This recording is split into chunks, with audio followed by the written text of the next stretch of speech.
E aí galera, tudo bom? Meu nome é Gabriel e eu vou ensinar para vocês um pouco sobre acelerômetro e giroscópio e que tipo de coisa você pode fazer usando isso, como por exemplo, pilotar um drone.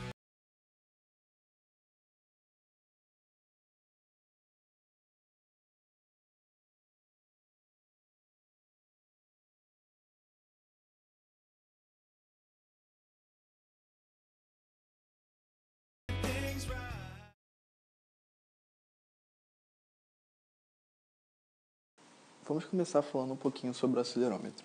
O acelerômetro é um dispositivo que tem dentro do iPhone, do Apple Watch, do seu Remote e muitos outros dispositivos que colhe dados baseados no seguinte eixo triaxial.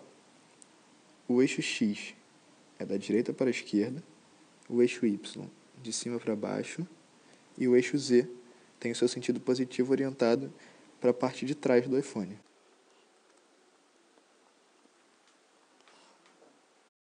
Sabendo isso, agora a gente precisa entender que tipo de dado o acelerômetro pode fornecer. Por exemplo, se o iPhone estiver em cima da mesa, nesse sentido, com a parte da tela virada para cima, a mesa vai estar exercendo uma força no iPhone igual ao peso dele, nesse sentido, de baixo para cima, no sentido negativo do eixo Z.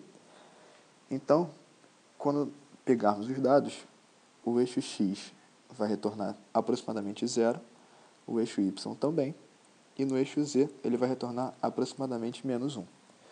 Isso porque a força que o acelerômetro mediu é exatamente igual, ou muito próximo, do peso do iPhone no sentido contrário do eixo Z. Se, por exemplo, o iPhone estivesse em pé, mas a força aplicada no eixo Y for maior do que a do peso do iPhone, por exemplo, eu aplicar uma força igual a 2 vezes o peso do iPhone, ele vai me retornar no X 0, no Y menos 2 e no Z também 0. Esse menos 2 significa exatamente isso. A força aplicada no iPhone é maior que a do peso dele. Então, uma pessoa poderia, por exemplo, estar jogando o iPhone pro alto.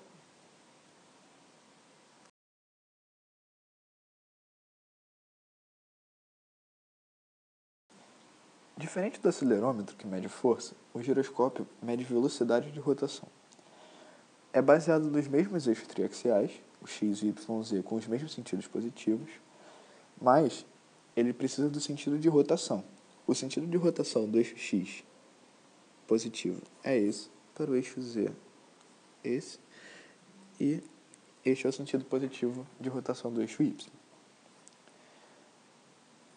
Para exemplificar, vamos pensar um iPhone na mesa com a tela para cima, o eixo x vai estar para a esquerda, o eixo y vai estar para baixo. Se nós girarmos esse iPhone no sentido anti-horário, até ele ficar deitado, o eixo X vai estar para baixo, o eixo Y vai estar para a direita. A gente vai ter girado no sentido positivo de rotação do eixo Z.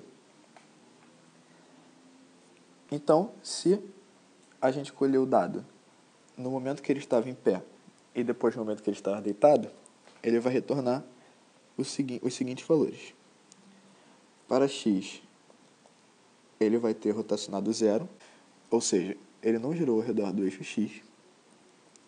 No eixo Y, ele também vai ter retornado zero, pelo mesmo motivo, mas no eixo Z, ele girou exatamente 90 graus. Então, o que ele vai retornar é o equivalente em radianos por segundo. Ele girou π sobre 2 radianos por segundo. E esse vai ser o valor retornado para Z, caso tenhamos feito essa rotação no tempo de 1 segundo. Então é isso, galera. Espero que tenha ajudado vocês a entenderem um pouco mais sobre o que é o acelerômetro, o giroscópio e como eles funcionam. E se vocês quiserem saber como implementar isso no seu código para iOS em Swift, o Matheus ensina isso na parte 2. Valeu!